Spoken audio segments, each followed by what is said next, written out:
Hi. If you don't know me, my name is Liz, and I was carjacked 4 years ago on election night in 2016. The election last week triggered me a little bit, and so I wanted to share something I actually wrote that very first night after the carjacking. I was carjacked around 10:30, 11 at night, and I wrote this around 6:30 the following morning. So like 7 hours later is when I wrote this. I had hopes of possibly a trial and being able to read something to a judge. So this is my future victim impact statement that night. I never went to trial. They did find at least one of the kids who was responsible for the fingerprints. The problem was they did fingerprints on the outside of my car and not the inside. So they couldn't prove they'd been inside the car. And I was no good at picking them up of a lineup. I remember that night staring at them and thinking, I'm going to remember who you are. There's no good. It's just not. Trauma does not that you remember that. When I was trying to pick, I just was looking for kind eyes because the kids had kind eyes. So it was quick summary. I won't give you the whole story, which is actually quite amusing. But it was two young, I think Hispanic men. It was late at night, but they were young men of color. They were probably 15, 16 at the oldest. I don't know that they had driver's license. They pulled out a knife when they asked for my car, and I said no. They pulled out a knife. My life did not flash before my eyes. However, I did immediately have an image of me in the parking lot bleeding to death. It was pretty terrifying for me in that moment. I gave them the car. They ended up crashing it and running away. So I got to keep my car, which was kind of fun, which is how they did the fingerprinting. Anyhow, I wanted to share this at the time and never did. So now 4 years later, I want to share my initial reactions. This was seriously 7 hours after two young men pulled a knife on me to take my car. I am actually proud of myself when I look back at it for how quickly I was able to work through it and choose an element of forgiveness and love, to not let my overwhelming emotions want to find them and hate them, but to want more for them. And that's why I'm choosing it right now. With everything going on in the world, there's so much anger and division. And while I don't think we have to forgive everyone, and I don't think we have to get along with everyone, I still want everyone to feel love. It's still a choice I want to make, even for the people who may not like me. So that's why I'm sharing this now.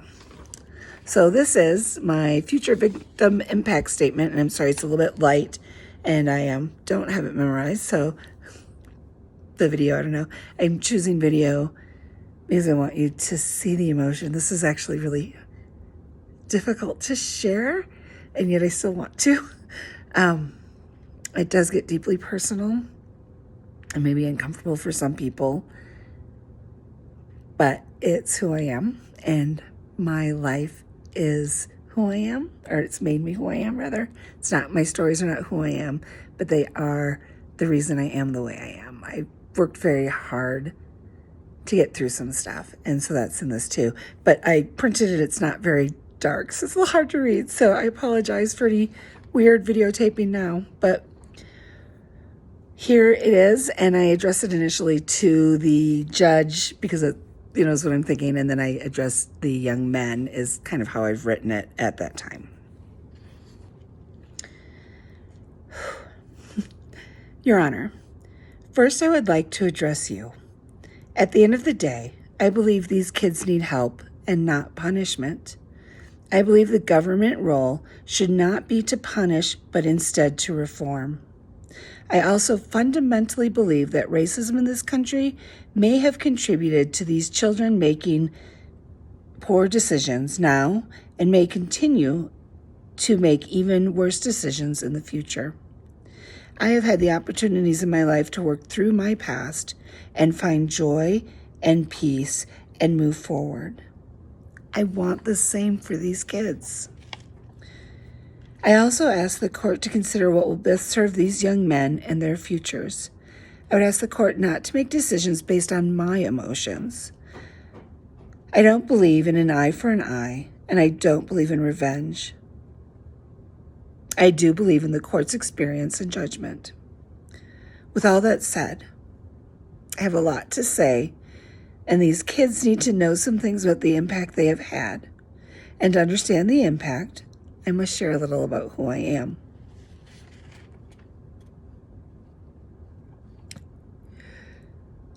The first time I was raped, I was 4, and it continued at the hands of my biological father until I was 12.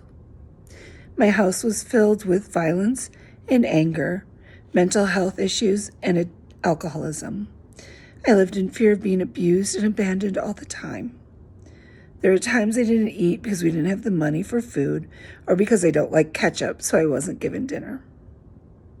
When I was 18, I moved out of my house seeking safety and freedom. The first night in my apartment, I was raped. My life, even as a privileged white person, has not been easy. I worked my fucking ass off to let go of all my shit and not take it out on others. I rolled down my window out of genuine fucking concern for you. How dare you assume that I was some entitled fucking white chick in a fancy fucking car? How dare you assume that you could take something that was not yours? How dare you assume that you would not do damage to another person? How dare you be entitled, selfish little pricks yourself? And finally, how dare you threaten my life after I have worked so goddamn fucking hard to take it back from others who tried to steal it before you? I wrote this on the very first night you attacked me, after you violated my safety because I couldn't sleep. I was afraid to be in my house. I was afraid to be in my car. I was afraid to be in the world. And you did this. You, not the people who have ever done you harm. It wasn't the system that treated you poorly, and it certainly was not me. But you did this. It was your choice to pull out a knife and threaten my life. This was your choice. I know I will get through this, but I didn't want to do that stupid fight again. The one where I have to relearn to trust myself and others. The work is incredibly hard, and I want to believe in people. I believe in being good, being kind. It is who I am, and I love that I see good around me, and my greatest fear is that you would take that too. I don't want to be afraid to roll my window down and offer someone help. I don't want to drive away as quickly as possible because I may be a target. Honestly, is that the world you want to live in? Do you really want to live in a world of fear? A world where we don't help each other? You exploited the things that actually help the world change and be better. Love and compassion. The world can be better. I believe in better. But not only did you make my world scarier, but you have harmed the world as a whole. You are responsible for making the world worse. I will never use these events as a way to justify racism or classism or any other fucking ism in the world. But others will. It will be much harder to convince them to believe in people, especially young men of color. I have dealt with a lifetime of pain, and I will survive this too. And I will continue to thrive. But you've made the world less safe for your sisters and brothers and cousins and future children. You hurt yourself too. I hope you see that. I hope you learn from this. Your choices don't just impact the person you harm. Fundamentally, they hurt you too. My last thought is draw for one of my favorite quotes of all time. This is a quote I kept telling myself as a way to remember that there's beauty in the world, by Martin Luther King Jr. I hope you consider this as you change your lives. Darkness cannot drive away darkness. Only light can do that. Hate cannot drive away hate. Only love can do that. Please find a way to love instead.